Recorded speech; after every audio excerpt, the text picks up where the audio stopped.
Bonjour à tous et bienvenue dans cette présentation orale pour TFE en marketing. Tout d'abord, je me présente. Je suis Nadia Williams, une étudiante en troisième année d'un bachelier en marketing au Condorcet à Mons. Le thème de ce TFE est le personal branding, la marque personnelle. Pour l'effectuer, j'ai suivi, 1 an et demi plus tard, l'évolution de la marque personnelle de M. Jeremy Williams, consultant en marketing.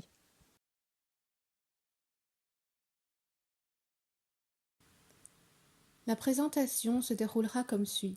Tout d'abord, je vais présenter M. Williams et son entreprise. Ensuite, je vous expliquerai la problématique sur laquelle j'ai travaillé. Puis, on entre dans le vif du sujet avec un peu de théorie sur le personal branding, suivi par de la pratique. Je finirai avec mes recommandations. Commençons. Jeremy Williams est un consultant en marketing stratégique. Il travaille principalement avec des entreprises dans le milieu de la technologie. En 2017, il a lancé son entreprise, Launchpad 5. Il est spécialisé en services et produits techniques, en gestion et lancement de ces dits produits et services. Parmi ses compétences principales, il y a le raisonnement stratégique, la commercialisation de produits et services techniques, la communication et la gestion de produits. Il est également capable de travailler avec des équipes interfonctionnelles et interculturelles. Comme dit plus tôt, M. Williams est consultant. Il travaille donc pour diverses entreprises. Cela signifie que l'environnement touche d'abord les secteurs pour lesquels il travaille avant de le toucher directement. Entre autres, il travaille pour les secteurs ferroviaires et pétroliers. Si un de ces secteurs se porte mal, Launchpad 5 aura un contre-coup également, comme moins de travail ou des projets annulés. J'ai donc analysé le macro-environnement de ces deux secteurs. Tout d'abord, j'ai analysé le secteur ferroviaire. Ce que j'en ai surtout sorti sont les changements dus aux dernières directives de l'Union européenne.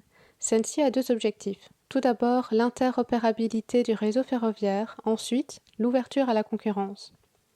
Ces deux objectifs sont liés. L'interopérabilité signifie de faire circuler les trains partout sur le réseau européen. Malheureusement, des différences en infrastructure entre les différents pays rendent cela compliqué. En effet, tous les pays n'ont pas les mêmes technologies ou les mêmes programmes internes. Ensuite, l'ouverture à la concurrence. Le but de l'Union européenne, en obligeant les pays à ouvrir leur marché ferroviaire à la concurrence, est d'empêcher les monopoles. Donc nous voyons que l'objectif d'interopérabilité aide les pays à s'ouvrir à la concurrence et d'ouvrir leur marché aux autres pays européens. Ces deux objectifs changent beaucoup de choses dans l'analyse Pestel et les forces concurrentielles. En effet, beaucoup de pays ne sont pas encore ouverts à la concurrence. Cela est dû à des différences d'un point de vue politique, car certains se privatisent, tandis que d'autres, comme la France, se réforment. De plus, le rail est en retard d'un point de vue technologique et le transport ferroviaire européen voit son chiffre d'affaires en baisse. Ce dernier point est dû à la concurrence engendrée par les transports alternatifs tels que l'avion, la voiture ou les camions, qui sont souvent plus rapides et ou moins chers. Tout cela n'aide pas les pays à vouloir ouvrir leurs frontières à la concurrence. Dans le secteur pétrolier, d'un point de vue historique, l'industrie pétrolière est bien plus ancienne qu'on pourrait le penser. En effet, les premiers à avoir découvert des sources de pétrole seraient les Chinois au XIIe et XIIIe siècle. Et les premières usines de production ont été construites en Italie et en Allemagne. Le premier puits de pétrole utilisé à des fins commerciales a été mis en place en Roumanie en 1650. Mais le monde pétrolier comme on le connaît aujourd'hui a lui vraiment démarré en 1870 avec la première compagnie pétrolière majeure, The Standard Oil Company, aux États-Unis. Ce que j'ai sorti de l'analyse Pestel et l'analyse concurrentielle est que le secteur pétrolier est difficile à naviguer, que ce soit en tant que producteur ou fournisseur. Le marché dépend de certains facteurs comme le volume de stock, la demande en pétrole, l'économie mondiale, les divers conflits, etc. Il en faut peu pour que ce secteur se retrouve en difficulté. Par exemple, lors de l'épidémie de coronavirus, la demande en carburant a beaucoup baissé. Conséquence, le prix du baril est tombé dans le négatif pour la première fois le 20 avril 2020. D'un point de vue concurrentiel, le secteur pétrolier est un secteur dans lequel il est difficile d'entrer, car il y a beaucoup de barrières d'entrée dans le marché. De plus, le pétrole et le gaz étant des ressources non durables, ils ne sont pas intéressants pour de nouvelles entreprises. et il est urgent pour les industries pétrolières déjà présentes de trouver des alternatives. Pour finir, parlons de Launchpad 5. Pour l'entreprise, j'ai analysé les forces concurrentielles et j'ai fait une SWOT. Je vais expliquer cela maintenant. Localement, il n'y a pas beaucoup de concurrence. Très peu de consultants font du stratégique. C'est une majorité de digital. Par contre, à l'échelle mondiale, c'est une autre histoire. Monsieur Williams est loin d'être le seul dans son domaine d'expertise. De plus, la menace de nouveaux entrants est élevée car tout le monde peut ouvrir son entreprise de consultance avec le diplôme requis. Qu'en est-il de la SWOT? Jeremy Williams a beaucoup d'expérience et connaît bien ce secteur d'activité, et en tant qu'entrepreneur, il peut se former facilement. Mais il doit faire attention à ne pas se surmener. En effet, il est seul à tout gérer. Et même s'il est facile de se former, il faut faire attention aux nouvelles technologies qui viennent disrupter la consultance. Maintenant, on veut des gens qui voient l'entreprise de manière globale et qui savent utiliser les technologies qui le permettent.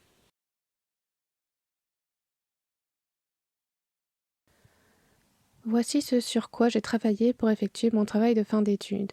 Il y a 2 ans, en avril 2018, M. Williams m'a demandé de lui poser les bases pour créer une marque personnelle. J'ai donc étudié quels canaux de communication utiliser, trouvé comment lui créer un site web et étudié les différents moyens pour lui créer un personal brand. Pour ce TFE, je suis revenue sur le travail effectué afin de voir ce qui fonctionne et l'évolution de sa marque.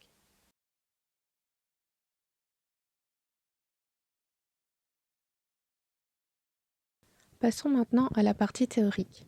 Le terme personal branding est assez récent, mais le concept en lui-même ne l'est pas autant.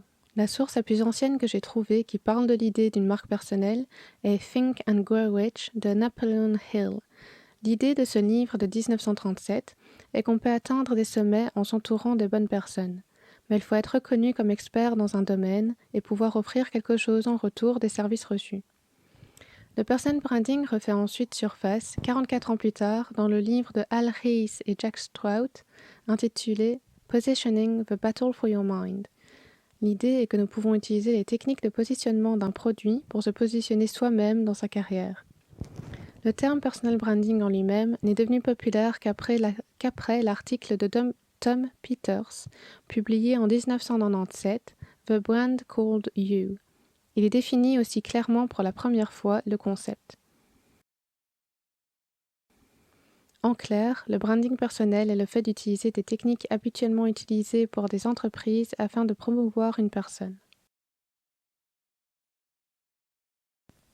Mais à quoi sert le personal branding? Tout simplement à décrocher de nouvelles opportunités, sortir du lot et inspirer confiance. En se créant une image claire en ligne et hors ligne, on pourrait plus facilement attirer des prospects. Les gens préfèrent interagir avec quelqu'un d'humain qui est comme eux. De plus, on peut montrer au monde ses talents et réussites. Il ne faut pas oublier que nous vivons dans une société où notre image en ligne est très importante pour sa carrière. La plupart des employeurs recherchent des employés potentiels sur Internet avant un interview. Avoir une marque personnelle claire est donc très importante.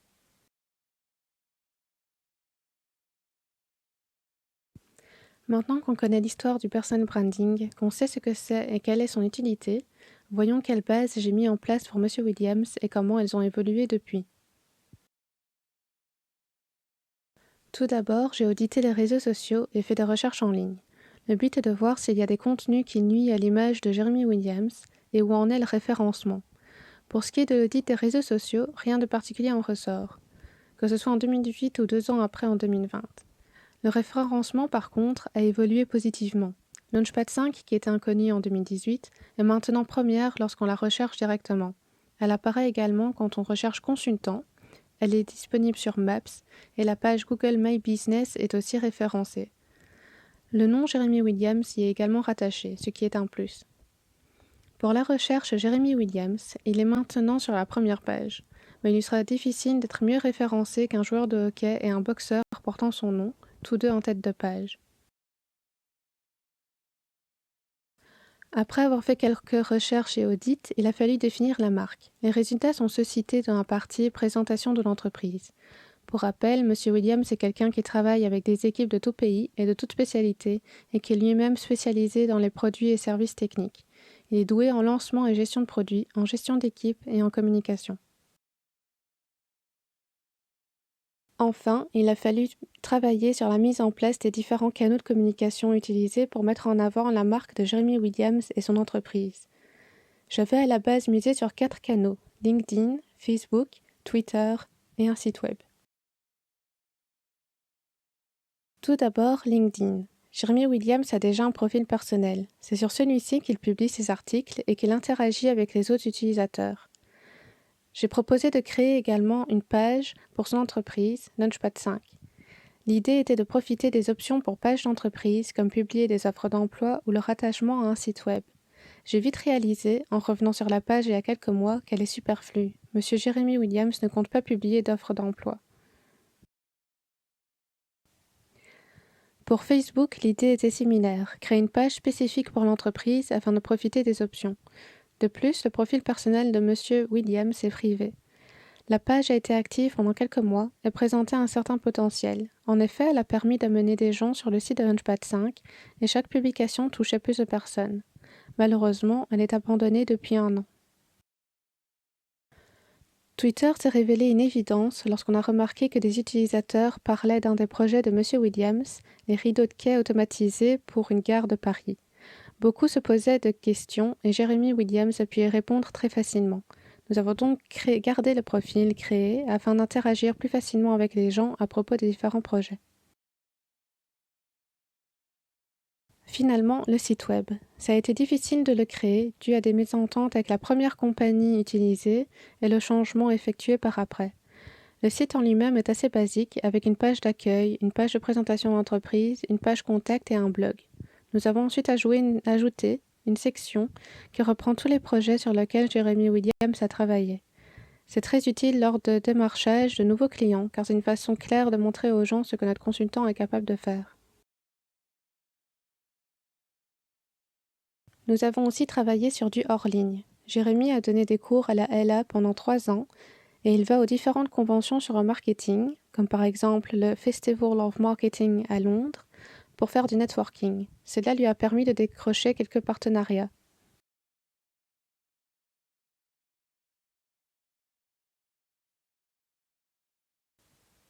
Voici ce que je propose d'améliorer par rapport à ce qui a été fait pour créer la marque personnelle de Jeremy Williams. Tout d'abord, d'un point de vue des réseaux sociaux. Il est évident que la page pour Launchpad 5 sur LinkedIn ne sert à rien. Rien n'a été publié dessus depuis sa création et elle ne sert pas non plus pour les offres d'emploi. De plus, la page personnelle, elle, fonctionne très bien. Je propose d'utiliser la page entreprise pour mettre en avant les différents projets, comme une sorte de vitrine. Ça permettrait d'avoir du contenu sans le déplacer de la page perso et d'éviter les doublons. Pour Facebook, il suffit de recommencer à publier. Elle a un potentiel certain car elle a déjà permis d'augmenter le nombre de visiteurs sur le site web. On peut y publier des articles, des photos des différents chantiers, de parler de l'avancement de différents projets ou de parler des voyages d'affaires aux 4 coins du monde. Cela donnerait une image plus humaine à l'entreprise. Pour Twitter et le site web, tout fonctionne correctement. Twitter est là pour répondre aux questions aux besoins et le site est une vitrine parfaite. De plus, ce dernier a beaucoup aidé avec les référencements sur Google, ce qui était l'un des objectifs. D'un point de vue hors ligne, il faudra en faire plus. Simplement donner quelques cours ou participer à 1 ou 2 conventions par an n'est pas suffisant. Il faudrait faire des speeches, aider à organiser un événement local, etc.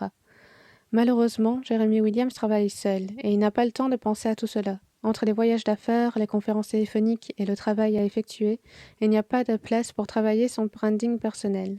Cela explique aussi les difficultés avec l'aspect en ligne.